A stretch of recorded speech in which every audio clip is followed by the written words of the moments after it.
7th December 2022. Bolanle Raheem is the name of the news this morning, the latest victim of police brutality in Lagos, Nigeria. 44-year-old property lawyer. We are told that she was pregnant as at the time that she got shot in her car with her husband, and the lady you're seeing on the screen is a younger sister who witnessed that particular unfortunate incident. On some, perhaps a good place to start to help us understand precisely what happened. I was inside the vehicle yesterday from church. The Redeem was doing program yesterday, lead fishing. So my sister now said that we should not go to Surulere. We should just go nearby church.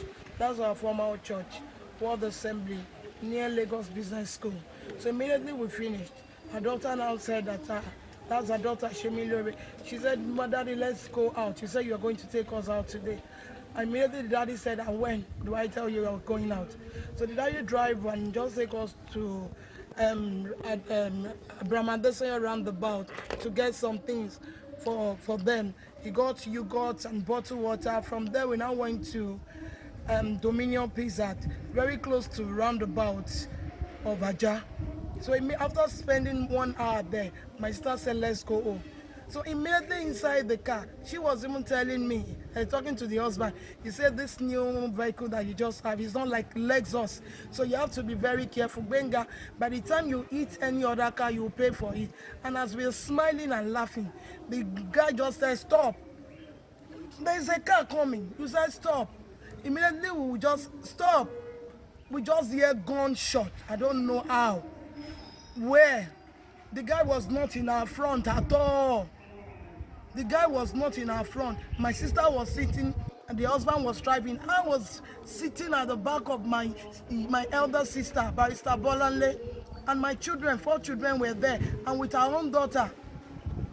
So immediately, Benga, the gun have entered, immediately she just dropped. Well, another day you watch the news and it turns your belly. We're going to be speaking with Muyiwa Ajah, right? Who's the police PPRO in the course of this this conversation. So she was pregnant, reportedly killed in the presence of her husband, her sister, and her children. Just imagine the trauma for those children who witnessed that very sad incident. Now, perhaps the most important news or a point to note is the fact that just less than 20 days ago, in that same axis, 31-year-old Gafaru Buraimo on the 6th of December was shot, allegedly shot by a police officer of the Divisional Police in Lagos State Command. It was learned that the shooting incident that led to Buraimo's death happened when police officers attached to the same Ajiwe Divisional Police in Ajah were raiding people selling black market fuel at the Ajiwe filling station. I'm joined this morning by some 2 gentlemen who will help us understand what's happening. Jide Ologun is a lawyer and public affairs analyst. Dr. Tony Ofoyeton is a lawyer and security expert. Good morning, gentlemen. What a way to welcome you to the show. Good morning. How are you today? So, how did you feel when you heard that news? The truth is that I lost appetite. The excitement of the euphoria of the season disappeared. In short, I was with my wife when the news broke, and everything about that excitement just disappeared. I was crying. I was crying. One, because of the loss. Secondly, because of the bitterness, the sorrow introduced into a family suddenly, in the height of excitement. And it's just one of too many incidents from the same police force. You know, we've had this type of incidents severally. The painful thing is not just that she's a lawyer, no, but that one, it was uncalled for, extremely uncalled for, and the season, the timing, was such that there's never a time that is good enough to murder anybody.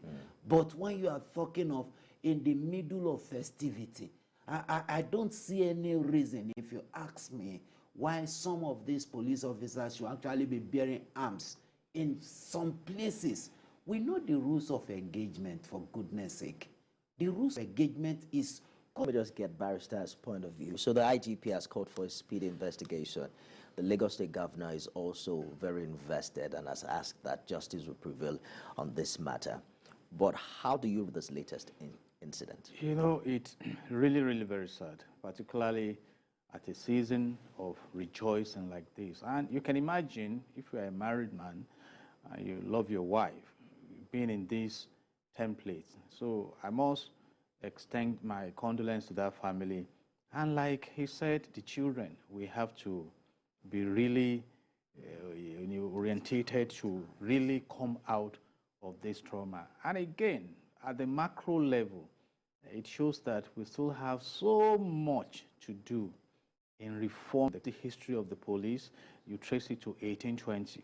And between now and then, we should have gone beyond where we are. And with what I know about policing, when you talk about arm, you bear arm as an extension of delivering on your mandate of protecting the people and also protecting yourself. And of course, you know, when we begin to read about trigger-happy cops, I think it's really a cause for concern.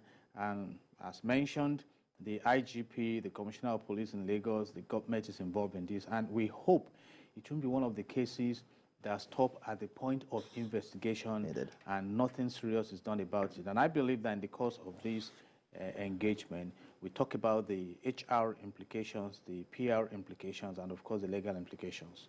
2 people allegedly killed within 1 month by the same policeman in that division. Some would say perhaps because he's a property lawyer and then the NBA was involved. That's why this gained so much prominence, particularly on social media. But you were talking about the rule of engagement earlier. We spoke with Benjamin Hundeyin, who is the Lagos police PRO yesterday. What is that rule of engagement? At what point do you engage your gun? And for what reason should that be done? Well, in terms of rule of engagement, one of the first things that we must understand is that, you know, force must always be commensurate. If you have a criminal that is escaping, for example, and there's the necessity to apprehend the criminal, the first thing, the major thing is apprehension and not shooting to kill. So that means that the best you can do is to look for any part of the body that would ensure that the criminal does not escape. In other words, killing is not one of such. When you also talk about engaging the trigger, when your life is conspicuously, unarguably in danger. In other words, maybe the other person is also bearing arm.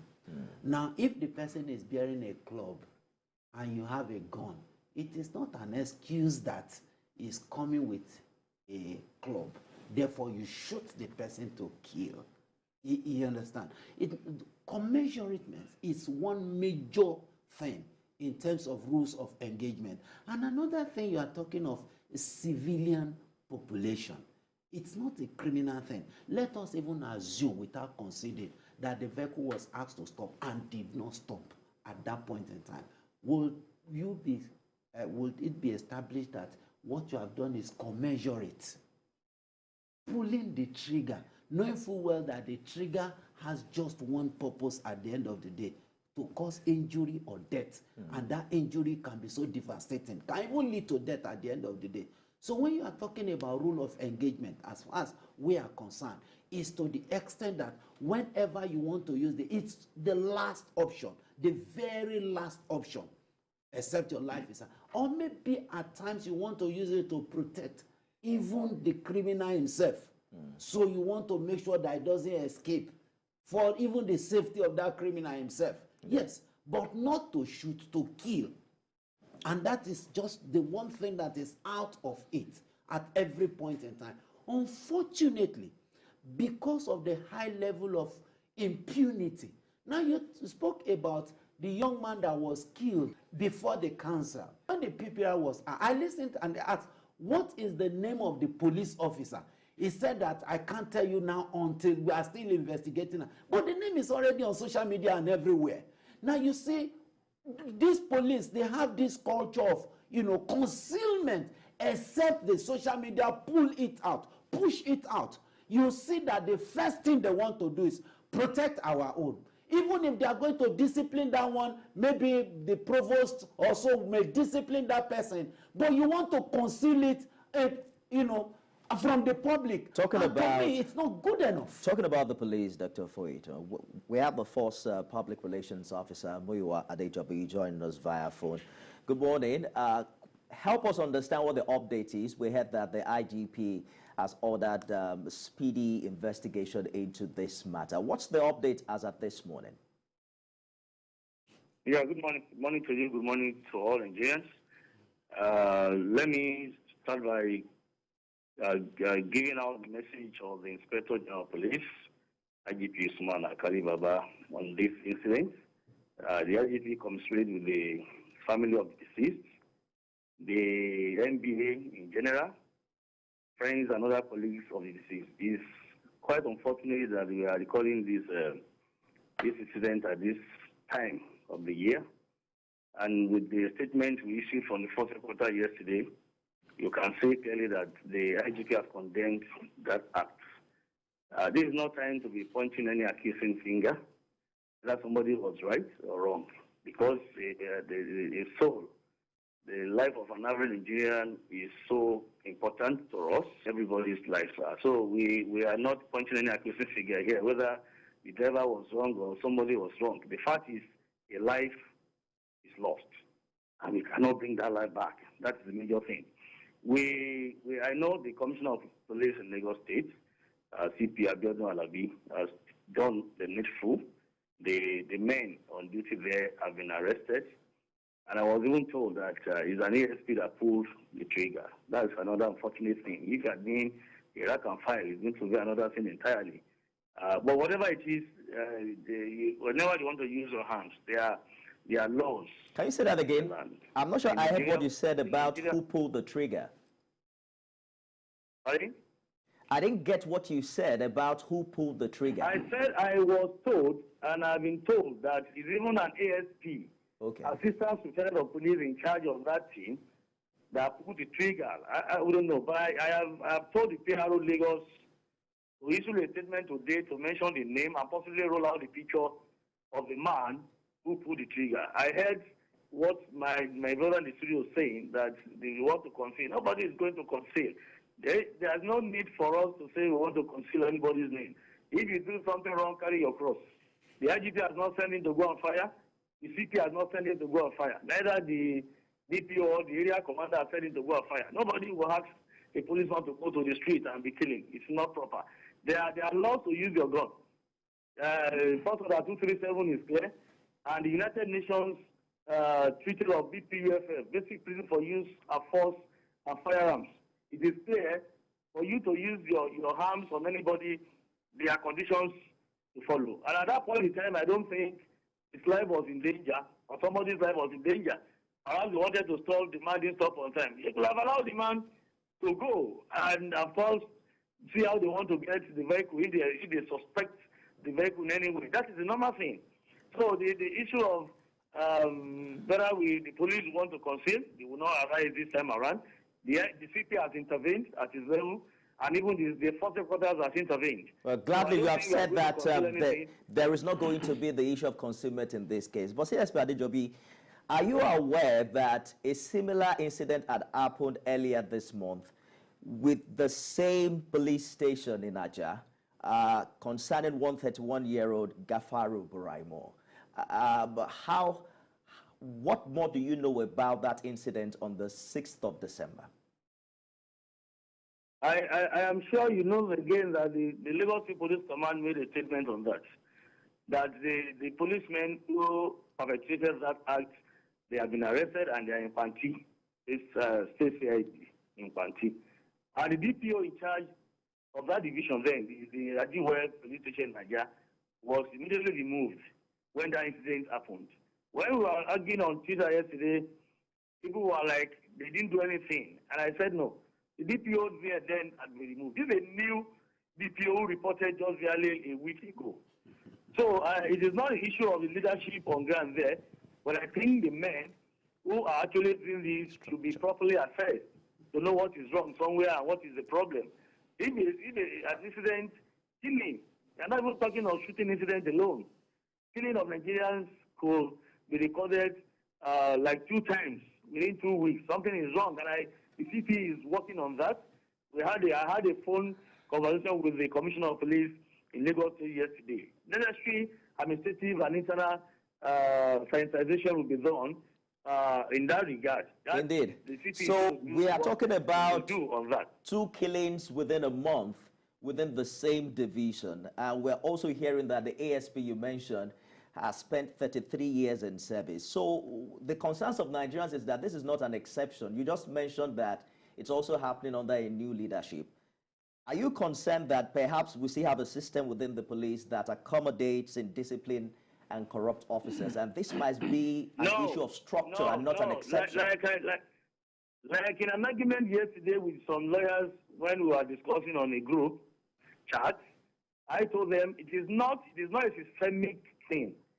If somebody is smoking Igbo, or you are drunk, or you want to be trigger happy, it is not that the police is the one telling you to be trigger happy.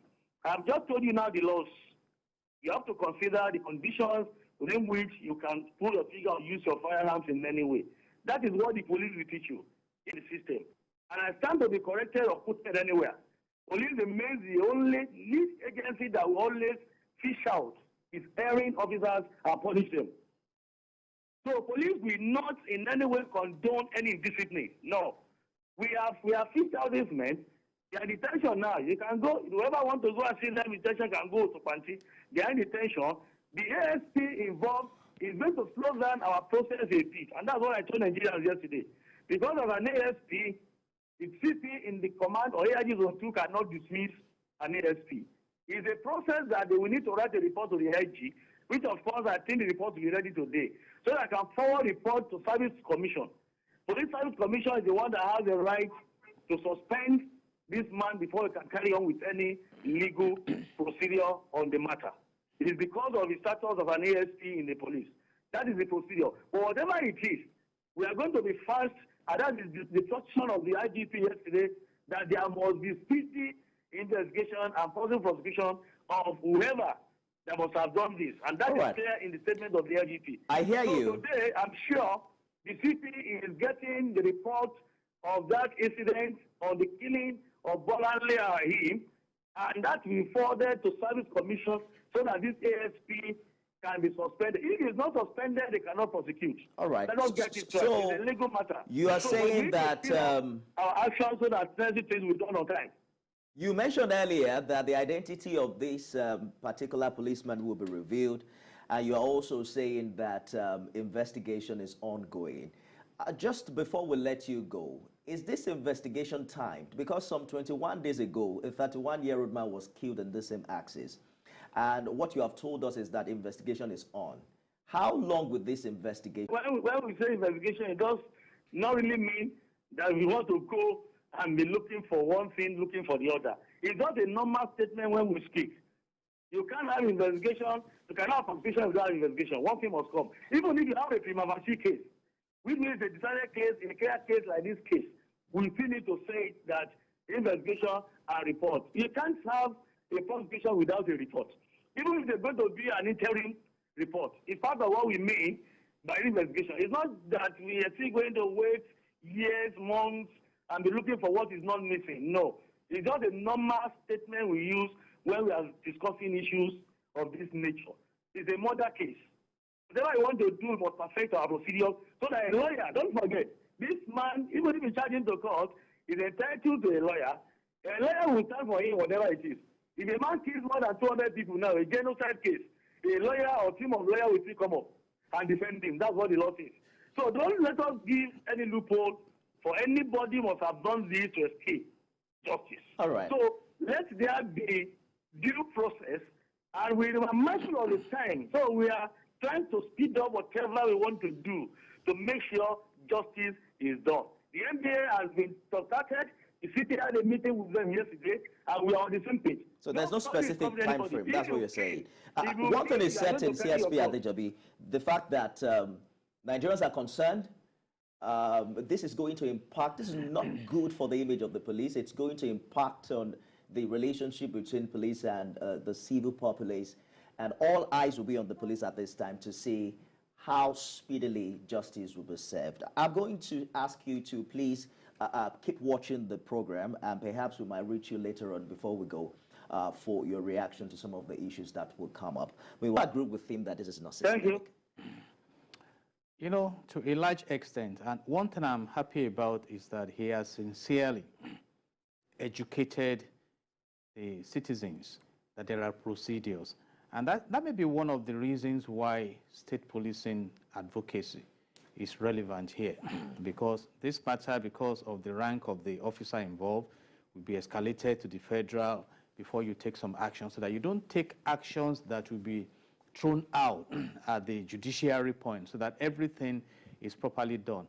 But talking about systemic impact here, I think I started by telling us the history of police dates back to 1820.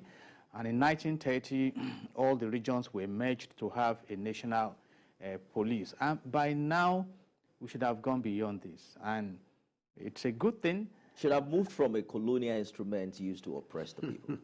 That's the perception. We should have gone beyond that, really. And that is why I mentioned the public relations angle.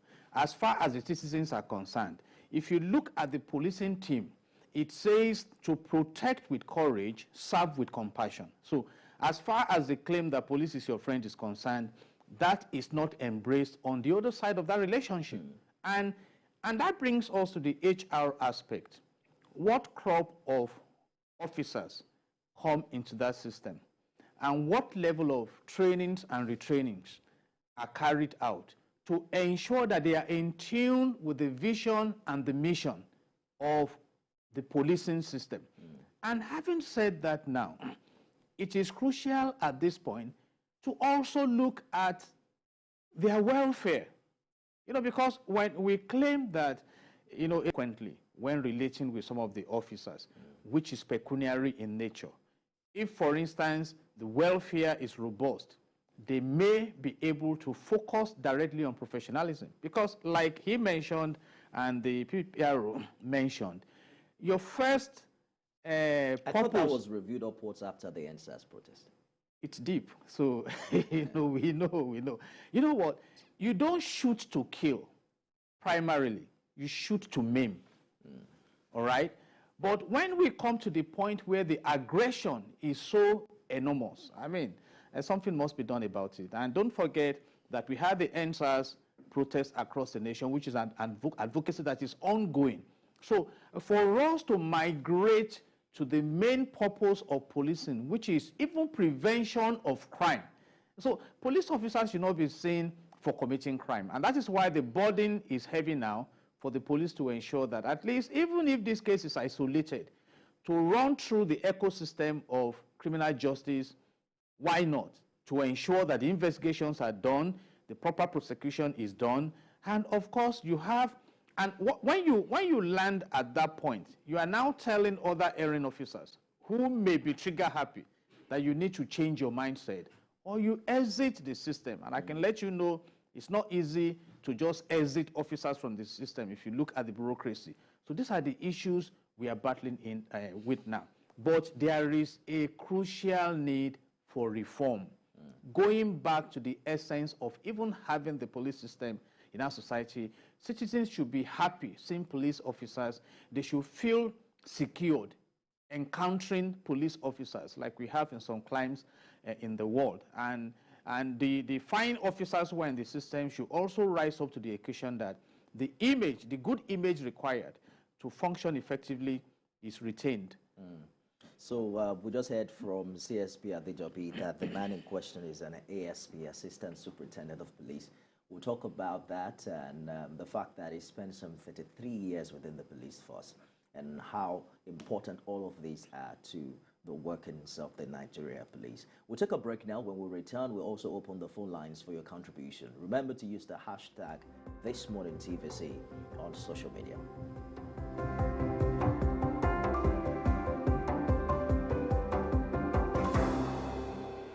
Never miss a moment. Instant breaking news from all over the globe. Live streaming of your favorite programs delivered directly to you. Watch anytime from anywhere on your mobile or smart devices. Download the TVC News app today. App Store. Join me, Precious Amayo, as I bring you news from the epicenter, where it happens and when it happens, staying on top of every breaking story, minute by minute, right at the hour where the city gets busy and just before it sleeps. We're live from every angle with objective insight and analysis. TVC News, first with breaking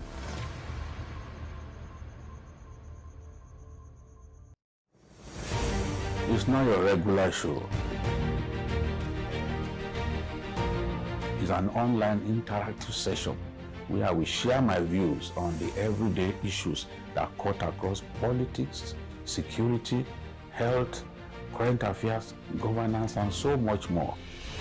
I am passionate about our country.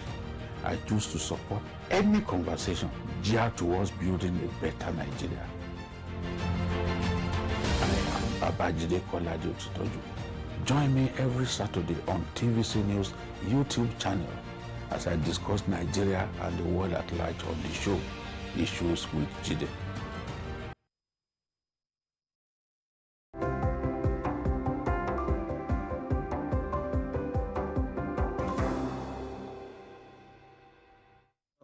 Tony Ofoyeto, well, that's the voice you're hearing. The conversation is on even while we're on break. Lawyer and security expert, and also Jide Ologun, lawyer, public affairs analyst. Well, I'm a guest on the show this morning. Very sad tale we're telling yet again. But some 2 years ago, we had the NSAS protest. And then the SARS, as we're told, has been disbanded. Apart from protest and civil disobedience, what way forward? How do you think the issue within the Nigerian police force can be resolved? I think the Nigerian police force need to be sincere with itself and stop this public pretense. There's high level of incapacities in the police. Now, I'll give you an example. One of the major endemic problems in the Nigerian police force is what you call stray bullets, unguarded shooting. But the question is, what is the cause? Apart from the issue of impunity, let's leave impunity, because impunity may be such that to the public we are not aware. But inside they have their own provost marshal, they have their own disciplinary measure. Definitely, even if they cover you in public, you can't get away with it. You will definitely be dealt with. Now, but the police as a whole formation, how many shooting range do they have? Do they have any? I'm talking of standard shooting range. I'm not talking of taking people to the forest. The Nigerian police force, as we speak today, do they have standard shooting range where you have to train and retrain and train and retrain? Because when you talk about the trigger, handling the gun, it's a combination of not just the skill, it's a combination of your emotional balance, your intellectual balance. Everything about you as a person must balance. Because you know that you have the life of human being in your hand. When the gun is in your hand, there's this aura of power, though negative, that is in you. To what extent has the police been sincerely able to train its officer before you give them the gun? Many of them will tell you, I will shoot you and nothing will happen. And it has happened severally. Many have gone with it. Forget about whether you dismiss them, you redeploy them, and the like. People have died. Let me hold you for a minute. Emmanuel has called in from Otukpo in Benue State. Good morning, Emmanuel. Good morning, Uncle Nifemi. Good morning. I've become an uncle. You are worthy to wear Uncle Yori's cap. Greetings to your guests. This topic is so sad. But we still thank God it's a regular occurrence in our country. That's where we find ourselves. The woman in question is a lawyer, and the police, these people come from almost the same constituency. They are supposed to be the keepers of the law. But look at what has happened. But it will not be fine to say that the king's goat has eaten the king's yam. But there is wahala here. And we are waiting to see how they will go about it. See, I don't know. I think it's our legal system that is problematic. And by this killing, I will miss Ganifa and SAN very seriously, because he will be very mad with this kind of case. But what are they trying to investigate? This man has killed this woman in the full glare of the whole world. The husband was a witness, the sister was a witness, with all the children in the car. So what are they investigating? It is this impunity that is giving the policemen the courage to do what they are doing.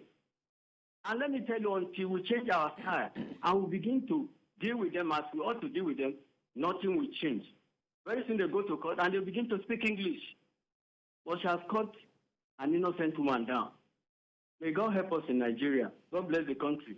Good morning. Thank you so much for your contribution. So well, the longer it takes for the police to reveal the identity of this individual, the more room it gives people to fill in the gap. So we have a situation where, of course, we now know that he is an assistant superintendent of police. Some are saying he spent 33 years in office. Others are saying the police was drunk as at the time of that shooting. Stand, briefly, what this says about the police force. If you have an ASP, because he wasn't even the one who stopped the car from the account of the deceased younger sister. He wasn't the one who stopped the car. I mean, the shooting came in from elsewhere while they were trying to maneuver that spot. You know, from previous reports that I read, I think this particular suspect had been involved in extortion and harassing motorists. This particular suspect? Within that axis. That report is online. So one would have expected that you don't take such reports lightly. You follow up, profile this person psychologically, which is one of the prompted engagements during the NSAS protest. That, okay, we are not just saying stop extrajudicial killings and extortions and these anomalies. We are also saying let's improve the welfare of the police. Because what will make you go out there and the first thing you want to do is intimidate people with your authority. So if the force had risen to the occasion to invite this particular officer, sit the officer down, if you are tired of the system, find your way out, for the sake of the image of the police and for preventing others. There is what we call reinforcement theory in industrial psychology. What you allow can only, grow in stature. So if we have been preventing, because let's face the reality, when the story of Ajah came out, it was like a joke. But the police discovered there was a need to deal with this. And that case had been isolated. And I'm sure that many of his colleagues who probably would have been aiding drug deals. I'm thinking they are untouchable. And what this also puts on the table today is that we should not delay these processes. Like it's been revealed now, the suspect is known, and maybe his accomplices, then the investigation is short. We have what we call prima facie evidence. That's right. So if a report has to go to the Inspector General of Police, you can do that by IT device. There shouldn't be any. In fact, his office is so big that you can fly someone to Abuja to submit that report. There is a need to regain public confidence as a supportive factor. Because when you talk about the police is to ensure public safety and order. The police is to, uphold the laws of the land. The police is to prevent, deter and investigate illegal activities, not to be involved in illegal activities. And of course, if you have erring officers, we may add others. For example, now, we also read about a soldier who was smuggling ammunition to terrorists. You see, so if you find them like that, nip it at the bud. Don't let it fester. Don't let others have the impression, like the reports we have heard, I will kill you and nothing will happen. No, you are not armed to kill. You are armed to protect the citizens and protect yourself. Reverend Dominic has called in from Alimosho. Good morning, Reverend. Good morning, Femi. Good morning to your guests. Good morning. Can you hear me? Yes, we can. Please go ahead. I hear you. Please, I don't know whether the PRO is still listening. I want to ask him a question. Who policed the police? Femi, if you listen to me now, I live in Alimosho here. There's a particular bus stop here called Gondo. Every day, when I pass that road, I shook my head.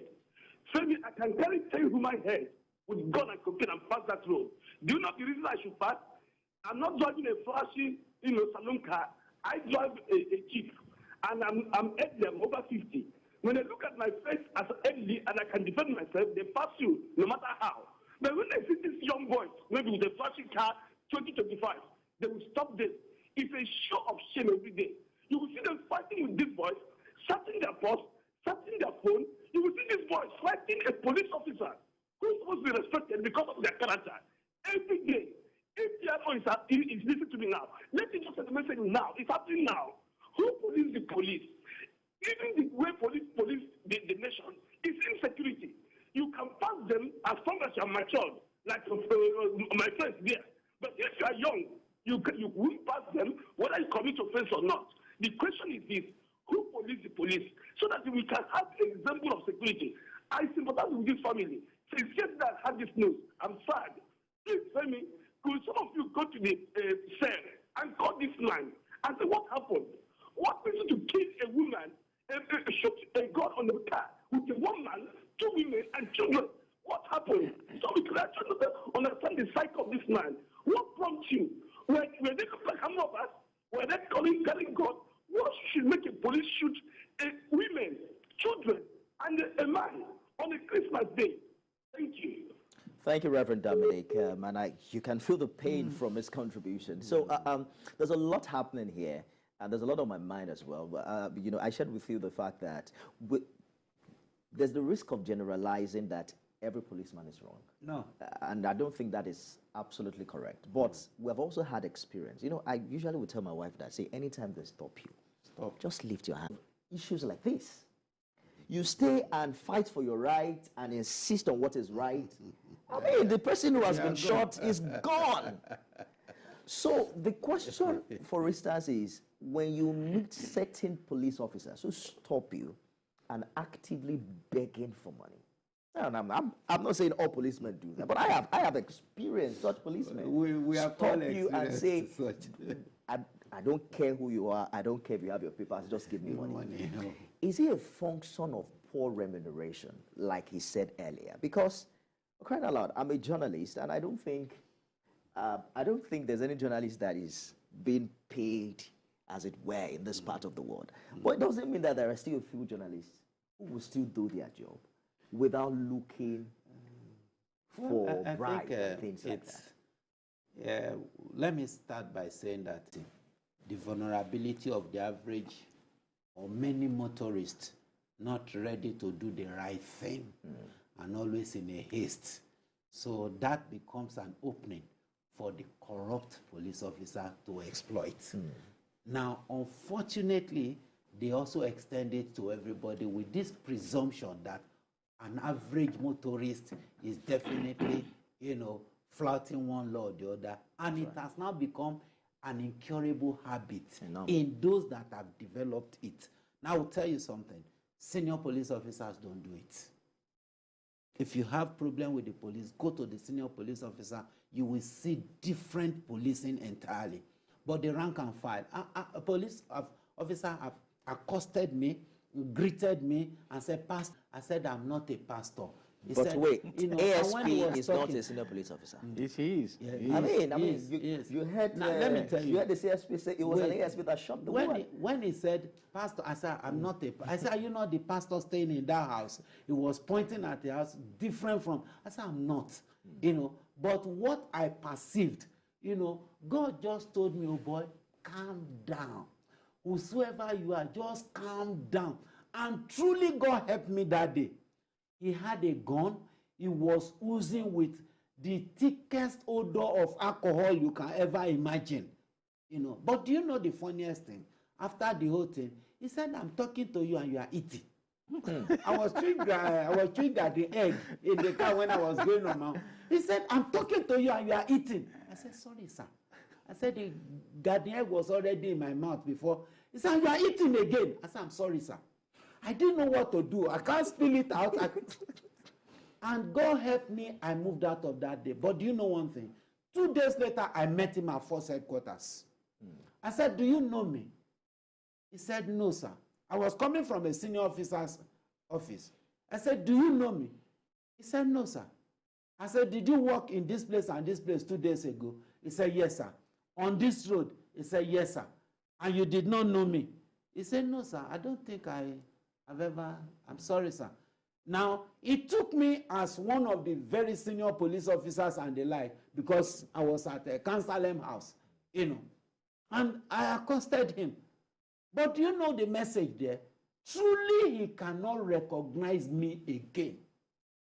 So that means whatever had happened on that day would have just been sacrificed for nothing, because he was under the thick influence of alcohol. So at times, when you have interaction with them, just allow wisdom rather than your legal rights to prevail. Samuel has called in from Benin. Samuel, are you still there? Yes, good morning. Good morning. Yes, my name is Samuel. I'm calling from Benin. There's something I would like to contribute. Let's go ahead. Yes, some years ago, I had a privilege of working with some of my police counterparts. Then I was serving in the army, and I observed that some of them had their AK-47 with the safety of the AK-47 open. And for us in the army, that was not allowed. You know, your safety, the AK-47 safety, or even whatever rifle you are carrying, the safety must not be open until you are ready to fire. So I talked to my counterpart about his safety, thinking it was a mistake. He told me, no, that is how they carry their rifle. And over time, while I had the privilege of working with so many mobile police officers, I realized they always had the safety catch of their AK-47 open. So meaning 47 is locked and your hand is on the trigger, it will not fire. But once that safety is open, it will fire, whether you intend to shoot or not. If that rifle has been cocked and the safety is open, your hand on the trigger, it will fire. Now, if you cock and the safety is not open, you will not be able to fire, whether your hand is on the trigger or not. So I don't know. Every time you hear accidental discharge, you hear this. And I feel that whatever, if it is part of their training at the Goza or whatever, that they have to have their safety open for quick response, I don't think that will make them have any quick response. Because these same police officers go for United Nations operations. They come with awards. They don't fire anybody there. They follow the rules there. You come here and you say it is how you operate here. You can just do your own independent research, maybe at the bank or anywhere. You will see that the safety of their AK-47 is open. So for us in the army, it is not allowed. You can even go to the guard room as a soldier if an officer finds that the safety of your AK-47 is open. Why these accidents are happening? Can we just have a look at this angle too? That the weapon handling of the police should be reviewed. It is not enough whenever something happens, we come to the studio and talk about it. Lives have been lost. They should review their weapon handling. I think that nothing justifies a policeman on duty where there is no armed robbery, there is nothing happening, you are on normal routine patrol, your safety catch is open. And then when you fire somebody, we start talking stories. Before you to open it, you must have made up your mind you are going to shoot. But to open your the safety of your AK-47 in the morning, from morning to evening, nobody is calling you for an emergency and you have the safety catch of your AK-47 open and you say it's your own rule as in the police. This is what my counterparts told me then, and since that time till now, even in Benin where I am, I see police officers carrying AK-47. Thank you, Samuel, for that contribution. Very incisive. Yeah. And he's talking about weapon handling. But are you familiar with what the standard practice is? You know, he has mentioned it, and we have said it. The essence of carrying ammunition is defined. And here comes the ethical aspect and professionalism. And the officers who are entrusted with ammunition should be profiled to have the emotional intelligence to handle the ammunition. So it's part of the training that I mentioned the other time. And this is not just a one-off training. You consistently engage them, even right from the time they are picking that ammunition from the armory. And there should be accountability for it. And when any officer errs, then let there be discipline. Let it be known to others. And this issue of drunkenness and drug abuse and things like that, you also need to carry out that profiling. And you can monitor them. Because at the end of the day, what has happened now has rubbed on the image of the Nigerian police, even though not all officers. The mission statement, you know, the core values of the police, I mean, it gives you a picture of citizen-friendly police and effective police. And we must see this being implemented. So what we learn from situations like this is to see how we can improve the quality, because the standard has been set in place by the United Nations. There's a global standard. Even the national policy has a standard. But it's the quality now meeting up with these standards. We're wrapping up now. Let's talk about the implication of this on the police-civilian relationship. How many Nigerians still see the police as protectors of the citizen? And how can that be? Well, the only Nigerians, to the best of my knowledge, that see the police as protectors of themselves are the politicians. The average Nigerian does not see the police as protector of citizens. Rather, they see them as adversary many a times. They only go to them when they think that they don't have any other choice other than to go to them, or that they are legally compelled to go to them. I'm sure you have heard of several stories of people quarreling and they prefer to go to Amotekun, go to Vigilante instead of going to the police and all those stuff like that. That means that the police should look inward and begin to, for me, until you make a scapegoat of your own, and then you do it sincerely, in such a manner that people are not saying that you are truly sincere about it. It will be difficult because it has taken some decades. You are talking of something that started in 1820, reformed in 1930. And today we are still more or less like the oppressive culture of the police till today. Until that culture is demystified, we'll still keep having the same impression about the police. So if there must be a demystification, it means that the police must be. A lot of work has to be done. Yes, a lot of work has to be done, and it can't be suddenly, but it can be gradually done. That's our time. And be achieved. We have to go now, but in this particular case, what do you consider to be justice? Justice is to bring this officer after the suspension for prosecution and let justice have its way. But the biggest justice really is to become preventive and proactive so that we don't have extrajudicial killings rampant in our country, because whether we like it or not, we need the police system to have an organized society. So what we just need to do is to ensure that we keep refining the process so that we have an effective result from that sector of our national life. And on that note, we extend our voices to the Inspector General of Police to ensure that justice is really done. And I know the judiciary will be waiting, because the ecosystem of justice, criminal justice, is thorough investigation, diligent prosecution, and a committed judiciary. Indeed. Dido Logun, lawyer, public affairs analyst, thank you for joining us today. Tony Ofoyeto, lawyer, security expert. It's good to have you on the program. Well, that's our time. Nigeria. I'll be back tomorrow, God willing. Do have a gunshot-free day. I like that.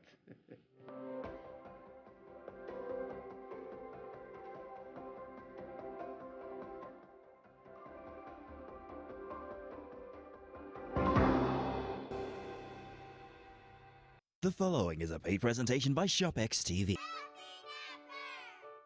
Struggling with energetic kids and you can't get them to get to sleep? Tried so many things to get them to snooze, but nothing seems to work. ShopX TV is proud to introduce an amazing gift for the kids. Introducing Happy Nappers. They are happy, happy nappers. They love to sleep and play with you. The perfect play pillows that pull open to a sleepy sack surprise. Who are the happiest nappers of all? Happy Nappers! They are more than just play pillows.